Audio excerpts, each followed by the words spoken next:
సరే ఇప్పుడు కేసీఆర్ గారి కుటుంబంలో అసలు ఏం జరుగుతుంది? కవిత వేరే పార్టీ పెట్టే అవకాశాలు ఏమైనా ఉండొచ్చా సార్? మీకు అసలు ఒరిజినల్గా చూస్తే బీఆర్ఎస్ పైన ఫైట్ నా స్టార్టింగ్ స్టెప్పే కవిత మీద పడ్డది. ఇవాళ అడికోర్ ఇన్ఫ్రాస్ట్రక్చర్ అని కార్పొరేట్ కంపెనీ స్టార్ట్ చేసింది రేవంత్ రెడ్డి, కల్వకుంట్ల కవిత. తర్వాత వీళ్ళు ఒక 14 రోజులు నడిపినరు. ఆయన టీడీపీలో ఉన్నా, నువ్వు బీఆర్ఎస్లో ఉన్నావు, రేపు మళ్ళీ మన ప్రాబ్లం అవుతుంది అని చెప్పిన తర్వాత ఈమె ఏం చేసిందంటే విందుల మందుల అనే టైంని ఈమె పెట్టింది. సృజన ఆయన బామ్మర్ది ఈయన పెట్టి కంపెనీ నడిచింది.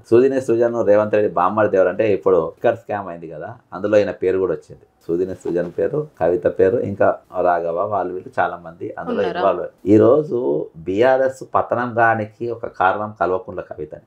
ఇదా సెకండ్ జాగృతి అని ఈమె దుకాణం నడిచింది. స్కిల్ డెవలప్మెంట్ కోసము రాజీవ్ రోడి అని కేంద్ర మంత్రి ఉండే. ఆ కేంద్ర మంత్రి ఈమె చేయబట్టి ఆయన మంత్రి పదవి పోయింది. ఆయన డైరెక్ట్ ఈమెకు 400 కోట్ల రూపాయలు ఈమె దానికి రిలీజ్ చేశారు. ట్రైనింగ్లు గాడిది గుడ్డులు ఏం లేకుండా మొత్తం డబ్బులను దొబ్బేశారు. లిక్కర్ స్కామ్, వైస్ ఛాన్సలర్ నియామకాలు, నీకు రియల్ ఎస్టేట్, ప్రతి దందాలల్లా ఈ మీద నేను విత్ డాక్యుమెంటు ఎక్కడెక్కడ ఏమేమి ప్రాపర్టీలు ఎట్లా సంపాదించింది, రూపాయి లేదన్నామే, ఇన్ని పైసలు ఎక్కడికి వచ్చినది డాక్యుమెంట్తో సహా, రిజిస్ట్రేషన్ డాక్యుమెంట్తో సహా నేను తమిళ సాయి గారిని రాష్ట్రం ఇచ్చిన.